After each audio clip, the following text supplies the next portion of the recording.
Hello hi नमस्कार राम राम दोस्तों। आज मैं फिर से आप सभी लोगों के लिए लेकर के आ गया हूँ रोजगार और नई भर्तियों से संबंधित कुछ महत्वपूर्ण लेटेस्ट अपडेट।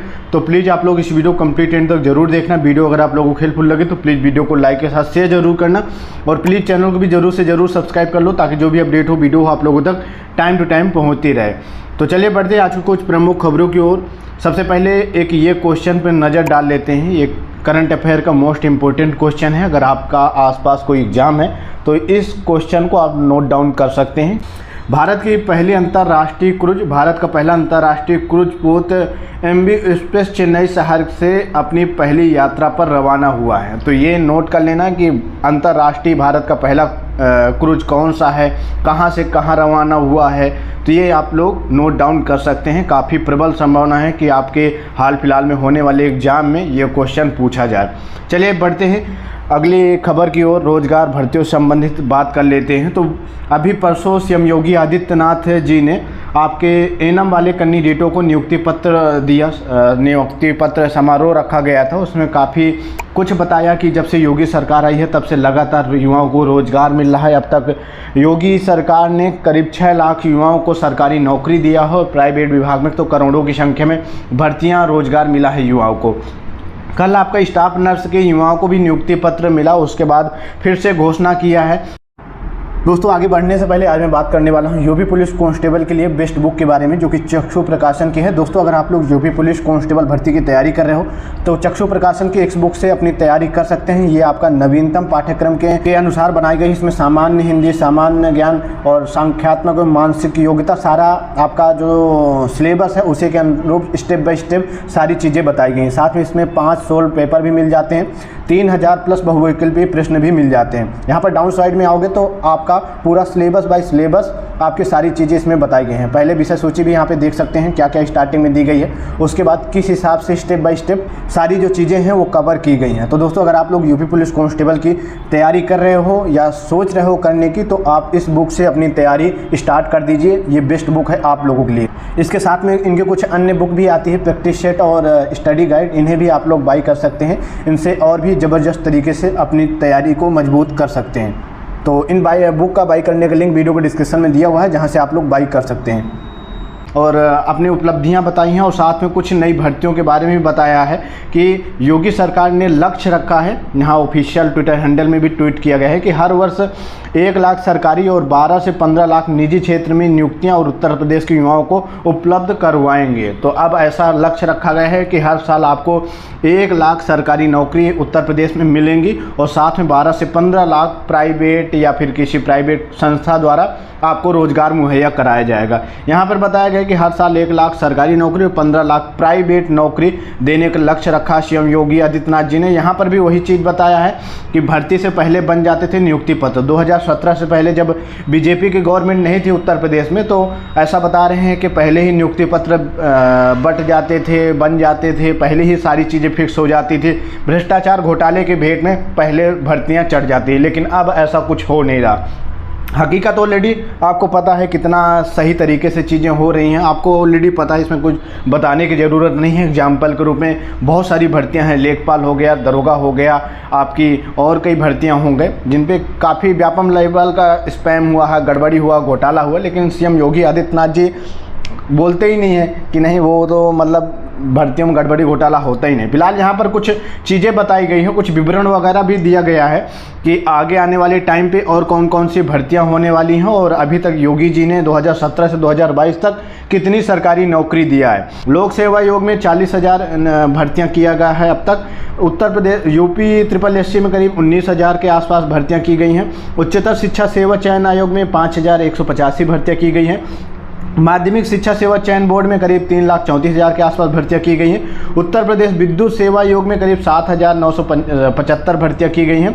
पुलिस विभाग में 1,53,000 के आसपास भर्तियां की गई हैं। बेसिक शिक्षा विभाग में 1,20,000 के आसपास भर्तियां की गई हैं और कुल मिलाकर के अभी तक 3,81,754 पदों पर सरकारी भर्तियां किया गया है। ये कल की स्टेटमेंट में सीएम योगी आदित्यनाथ जी ने बताया और परसों की स्टेटमेंट में इन्होंने ही एक ये चीज़ बताया था कि कहा प्रदेश में अब तक 6 लाख भर्तियां किसी को नहीं पड़ी सिफारिश की ज़रूरत। तो मतलब एक दिन पहले उन्होंने बताया कि 6 लाख सरकारी नौकरी मिली है, उसके बाद एक दिन फिर आगे बताते हैं कि नहीं, यहाँ पर रिक्त पदों का बाकायदा विवरण दिया, सारी चीज़ें बताई कि देखो हमने इस डिपार्टमेंट में कितनी भर्तियाँ दिया, और यहाँ पर जो आंकड़ा है वो भी ये आंकड़ा 100% सही नहीं है, लेकिन फिर भी अगर ये आंकड़ा मान भी लिया जाए तो यहाँ पर आती हैं चीज़ें सामने।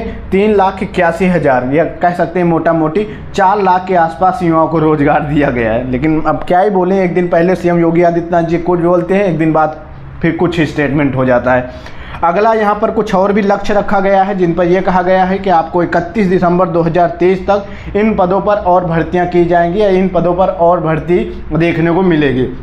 उत्तर प्रदेश लोक सेवा आयोग में 4,527 पदों पर, यूपी SSS में करीब 20,000 के आसपास भर्तियां, उच्चतर शिक्षा सेवा चयन बोर्ड में करीब 958 भर्तियां, माध्यमिक शिक्षा बोर्ड गठन के बाद जो भर्तियां हैं वो आपकी 4,795 पदों पर भर्तियां, विद्युत सेवा आयोग में करीब 255 पदों पर भर्तियां, और पुलिस भर्ती बोर्ड में करीब 41,000 के आसपास भर्तियां आपकी आने वाली हैं। पर ये 31 दिसंबर 2023 तक और कुछ भर्तियों का लक्ष्य रखा गया है, तो इन फ्यूचर इन भर्तियों की उम्मीद कर सकते हैं। फिलहाल में उत्तर प्रदेश अधीनस्थ सेवा चयन आयोग की 1-2 भर्ती AGTA वगैरह की देखने को मिल सकती है, बाकी आगे का पता नहीं कितने महीनों बाद इन भर्तियों का नोटिफिकेशन जारी किया जाता है। फिलहाल चलिए आपके इस पर जो भी रहा है आप लोग कमेंट बॉक्स में ज़रूर बताना। चलिए बढ़ते हैं अगली खबर की ओर। अगली खबर है आपकी कि रोडवेज में 165 पदों पर शुरू हुई परिचालकों की भर्ती, 15 तक आवेदन। तो दोस्तों अगर आप परिवहन विभाग की भर्तियों का इंतजार कर रहे हैं तो अभी इसके जो आवेदन है वो स्टार्ट हो रखे, 15 तारीख तक आवेदन लिए जाएंगे।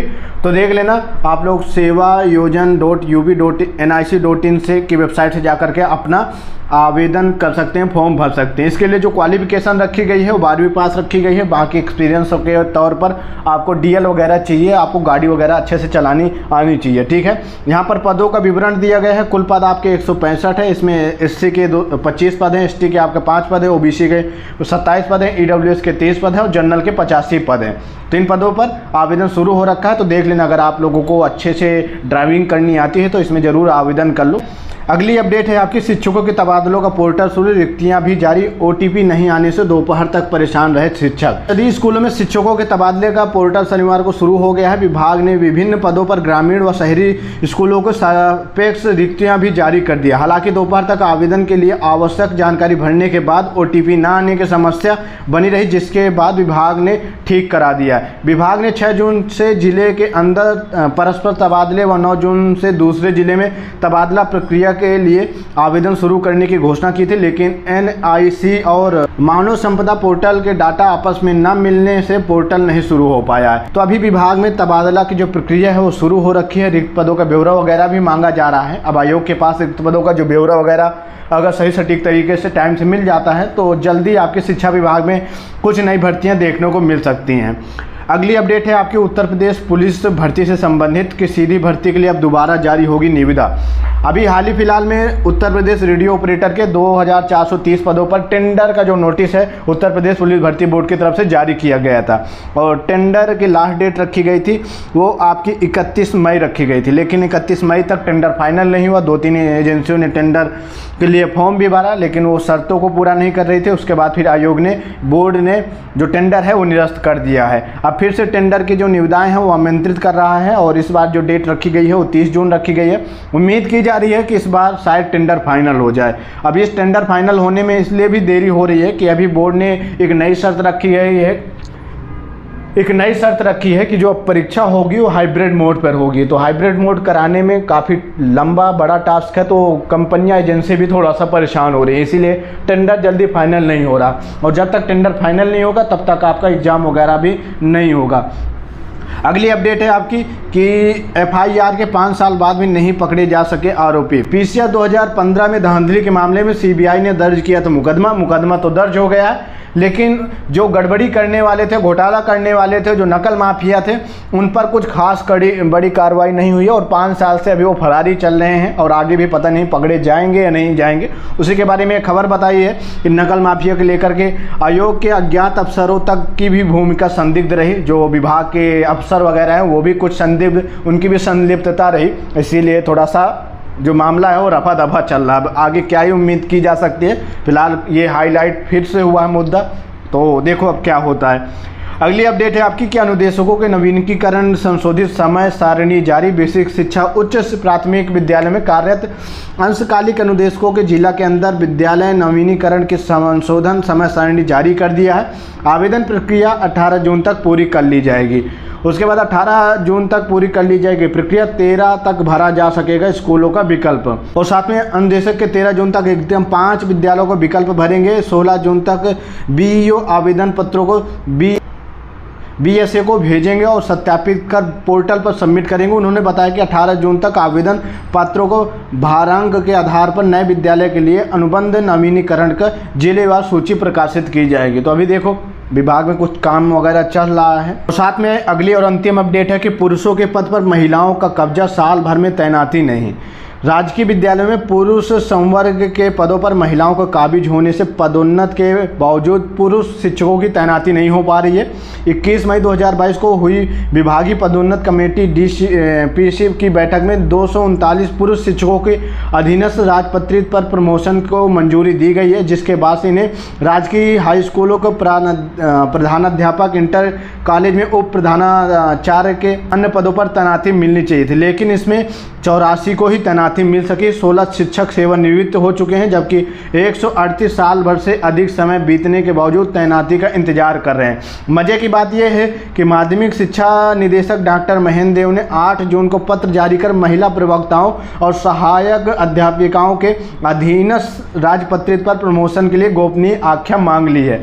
तो अब जहाँ पर पुरुषों की नियुक्ति होनी चाहिए, प्रमोशन होना चाहिए, तो वहाँ पर अभी महिलाओं का प्रमोशन वगैरह हो रहा है। फिलहाल आप लोग बताइए कि कहाँ तक सही है, कहाँ तक ठीक है, आप लोग कमेंट बॉक्स में बताइए। तो दोस्तों ये थी आज की रोजगार और नियोजन संबंधित कुछ महत्वपूर्ण लेटेस्ट अपडेट। उम्मीद करता हूँ वीडियो आप लोगों को हेल्पफुल लगी होगी, तो प्लीज़ वीडियो को लाइक शेयर जरूर कर दें। बाकी यार चैनल को भी जरूर से जरूर सब्सक्राइब कर लें, ताकि जो भी अपडेट हो वीडियो आप लोगों तक टाइम टू टाइम पहुँचती रहे। धन्यवाद एंड टेक केयर। फिर बाय बाय। फिर मिलता है एक नए वीडियो के साथ।